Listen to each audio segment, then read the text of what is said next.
High tech news کے دینی programmes کو پیش کرنے میں تعاون کیا ہے top selection computer sales and services کے ڈائریکٹر سید راشد علی نے۔ ٹاپ سلیکشن کمپیوٹرز، اگر آپ ٹیکنالوجی کے دور میں رہتے ہوئے ٹیکنالوجی سے دور ہیں تو سوچئے مت، آئیے ایک بار خدمت کا موقع دیجیے۔ ہمارے یہاں branded computers, Dell, H P, Lenovo, laptop accessories عمدہ کوالٹی نہایت ہی واجبی دام پر دستیاب ہے۔ اسکول، کالج، کارپوریٹ آفس وغیرہ میں بلک کوانٹٹی میں سپلائی کی جاتی ہے۔ اس کے ساتھ ساتھ ہمارے یہاں ماہر ٹیکنیشینز کی نگرانی میں ریپیئر کی سہولت بھی موجود ہے۔ اگر آپ اپنے گھر، دکان، سوسائٹی، اسکول وغیرہ کو سیف اور کرائم فری بنانا چاہتے ہوں تو انسٹال کیجئے سی سی ٹی وی کیمرہ جو ایچ ڈی کلیئرٹی کے ساتھ دستیاب ہے۔ گزشتہ 10 سال سے ملک بھر میں اپنی ان تمام خدمات کو جاری رکھتے ہوئے آپ کے اعتماد کو برقرار رکھنے والا نام top selection computers, Vijay Nagar colony beside Rayan hotel Hyderabad, director Syed Rashid Ali, phone 9849715954۔ Top. بسم اللہ الرحمن الرحیم، الحمد للہ رب العالمین، والصلاة والسلام علی النبی الکریم وعلی آلہ واصحابہ اجمعین ومن تبعهم بإحسان إلى يوم الدین، اما بعد۔ قابل قدر سامعین و ناظرین، السلام علیکم ورحمۃ اللہ وبرکاتہ۔ نیا عیسوی سال اور اسلامی تعلیمات اور ہدایات انگریزی سال کے مطابق پرانے سال کے اختتام اور نئے سال کے آغاز پر یعنی 31 دسمبر اور 1 جنوری کی درمیانی رات بے حیائی اور فحاشی کی تمام حدوں سے گزر جانے، مذہبی اور اخلاقی پابندیوں کو پاؤں تلے کچلنے، بلکہ حیوانیت کا مظاہرہ کرنے کو اس وقت نیو ایئر سیلیبریشن سے تعبیر کیا جاتا ہے،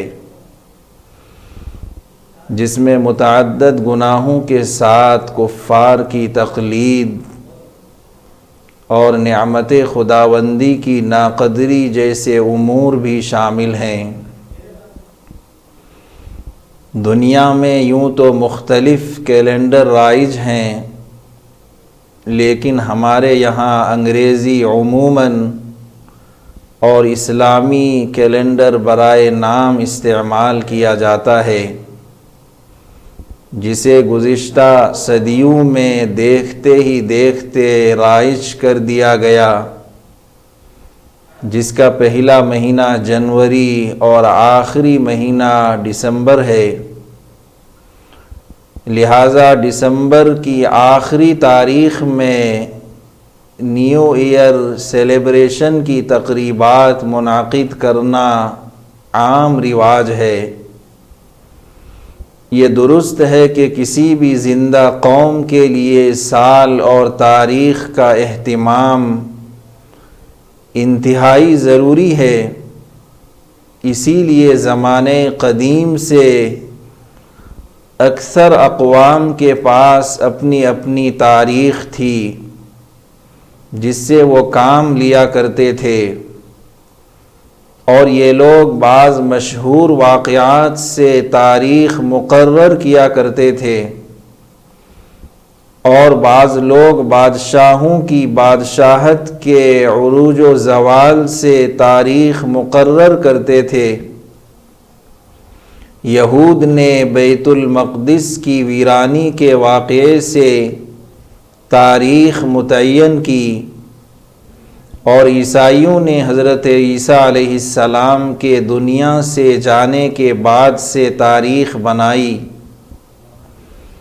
اسی طرح عرب کے لوگوں نے واقعہ فیل سے تاریخ مقرر کی اور اسلام میں سن ہجری کا استعمال حضرت عمر فاروق رضی اللہ عنہ کے زمانے خلافت میں جاری ہوا، لیکن اسلام اور علماء اسلام نے بطور سد باب یعنی غلط چیزوں کے دروازے کو بند کرنے کے لیے اسلامی سال نو کے آغاز پر بھی ایک دوسرے کو مبارکباد دینے یا کوئی جشن منانے کی ترغیب نہیں دی، چہ جائے کہ عیسوی سال کے خرافات سے بھرے موجودہ جشن کی اجازت دی جاتی۔ نئے عیسوی سال کا جشن پہلی مرتبہ 1 جنوری 1600 عیسوی کو اسکاٹ لینڈ میں منایا گیا، اس لیے کہ عیسائی اسی سے نئے سال کی ابتدا مانتے ہیں،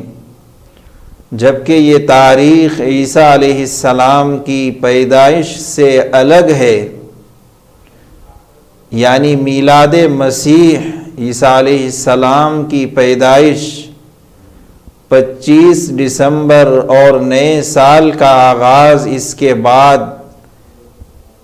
اس کے ایک ہفتے کے بعد 31 دسمبر کو ہے۔ عصر حاضر میں نئے سال کا جشن ایک اہم تقریب کے طور پر اور عیسائی اور غیر عیسائی ممالک میں جدید مغربی تہذیب کے مطابق 31 دسمبر کو یہ جشن ایک دوسرے کے ساتھ مل کر رات کے 12 بجے منعقد کیا جانے لگا، جس میں مسلمان بھی دھڑلے سے شریک ہوتے اور اسلامی تہذیب و ثقافت اور تعلیمات کے چیتھڑے اڑائے دیکھے جا سکتے ہیں، جبکہ جو اسلامی سال کی آمد پر بھی آپس میں مبارکبادی وغیرہ کی تاکید نہیں کرتا کہ اس طرح کی مبارکبادی سے آہستہ آہستہ وہ عمل رسم و رواج کا درجہ اختیار کر لیتا ہے اور اس طرح بدعتیں وجود میں آتی ہیں، تو پھر اسلام غیر اسلامی سال پر جشن منانے کی اجازت کیسے دے سکتا ہے؟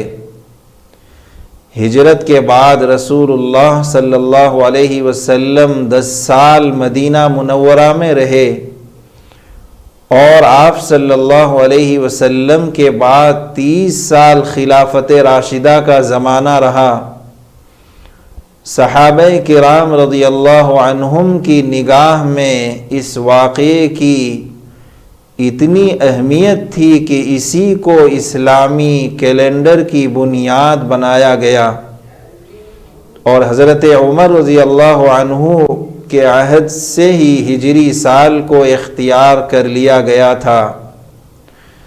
لیکن ان حضرات نے کبھی سال نو یا یوم ہجرت منانے کی کوشش نہیں کی۔ اس سے صاف معلوم ہوا کہ اسلام اس طرح کے رسم و رواج کا قائل نہیں ہے، کیونکہ عام طور پر رسمیں نیک مقصد اور صحیح جذبے کے تحت وجود میں آتی ہیں، پھر وہ آہستہ آہستہ دین کا حصہ بن جاتی ہیں۔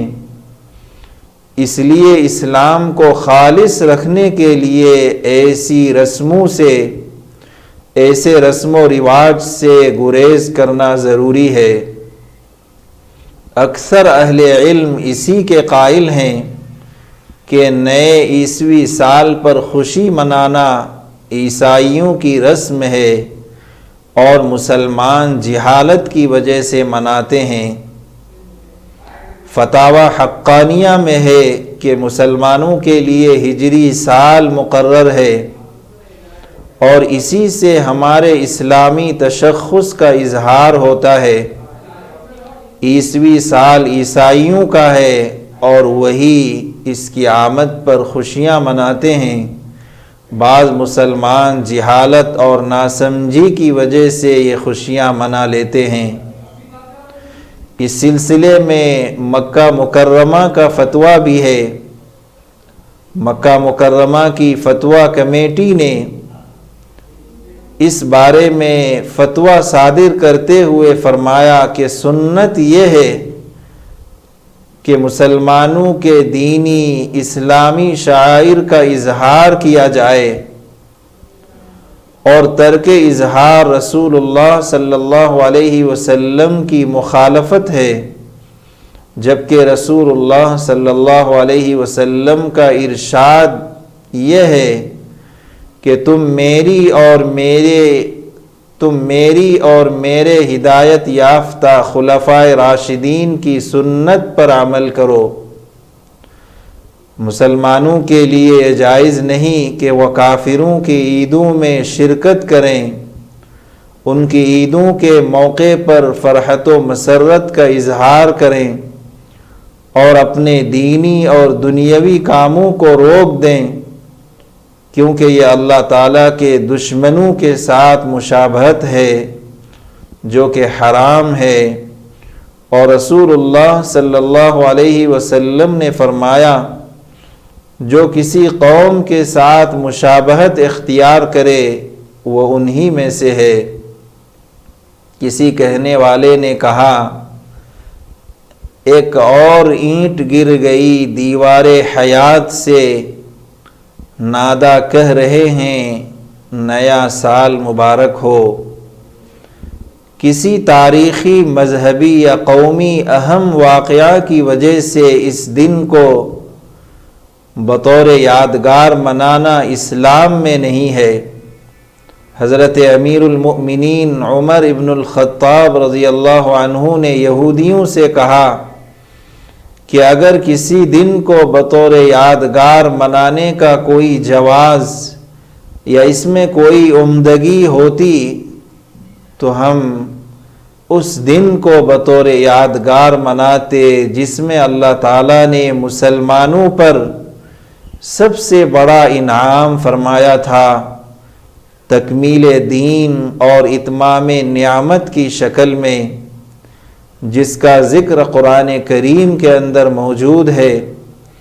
الیوم اکملت لکم دینکم واتممت علیکم نعمتی ورضیت لکم الاسلام دینا۔ جب اتنے بڑے دینی اور روحانی انعام پر بطور یادگار منانے کا حکم نہیں ہوا تو دوسرے انعامات پر یادگار منانے کی اجازت کیسے ہو سکتی ہے؟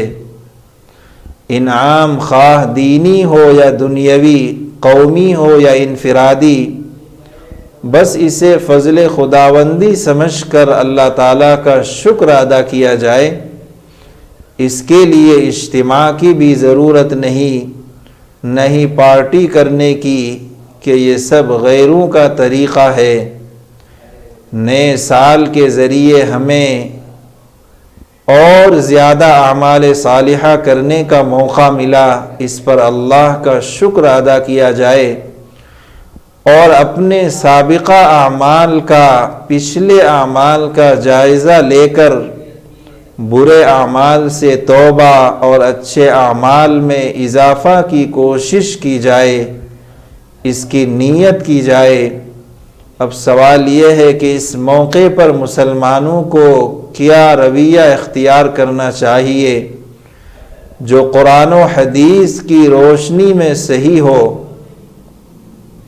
اس وقت مسلمانوں کو، ایسے موقع پر مسلمانوں کو خاص طور سے دو کام کرنے چاہیے، یا دوسرے الفاظ میں یہ کہیے کہ نیا سال ہمیں خاص طور پر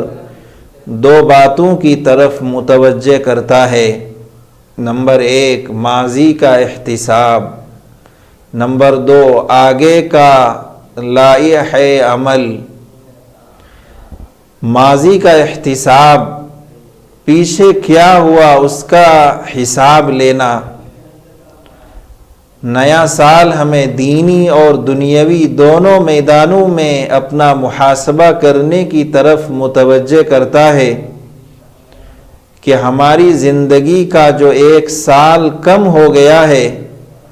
اس میں ہم نے کیا کھویا اور کیا پایا۔ ہمیں عبادات، معاملات، اعمال، اخلاق، حلال و حرام، حقوق اللہ اور حقوق العباد کی ادائیگی کے میدان میں اپنی زندگی کا محاسبہ کر کے دیکھنا چاہیے کہ ہم سے کہاں کہاں غلطیاں ہوئیں، اس لیے کہ انسان دوسروں کی نظروں سے تو اپنی غلطیوں اور کوتاہیوں کو چھپا سکتا ہے لیکن خود کی نظروں سے نہیں بچ سکتا۔ اس لیے نبی کریم صلی اللہ علیہ وسلم کا ارشاد ہے، حاسبوا انفسکم قبل ان تحاسبوا، تم خود اپنا محاسبہ کر لیا کرو اس سے پہلے کہ تمہارا حساب کیا جائے۔ اس لیے ہم سب کو ایمانداری سے اپنا محاسبہ کرنا چاہیے اور ملی ہوئی مہلت کا فائدہ اٹھانا چاہیے اس سے پہلے کہ یہ مہلت ختم ہو جائے۔ اسی کو اللہ رب العزت نے اپنے کلام پاک میں ایک خاص انداز سے ارشاد فرمایا ہے، وَأَنفِقُوا مِمَّا رَزَقْنَاكُم مِّن قَبْلِ أَن يَأْتِيَ أَحَدَكُمُ الْمَوْتُ فَيَقُولَ رَبِّ لَوْلَا أَخَّرْتَنِي إِلَىٰ أَجَلٍ قَرِيبٍ فَأَصَّدَّقَ وَأَكُن مِّنَ الصَّالِحِينَ وَلَن يُؤَخِّرَ اللَّهُ نَفْسًا إِذَا جَاءَ أَجَلُهَا وَاللَّهُ خَبِيرٌ بِمَا تَعْمَلُونَ، جس کا ترجمہ یہ ہے، اور جو کچھ ہم نے تمہیں دے رکھا ہے اس میں سے ہماری راہ میں اس سے پہلے خرچ کر لو کہ تم میں سے کسی کو موت آ جائے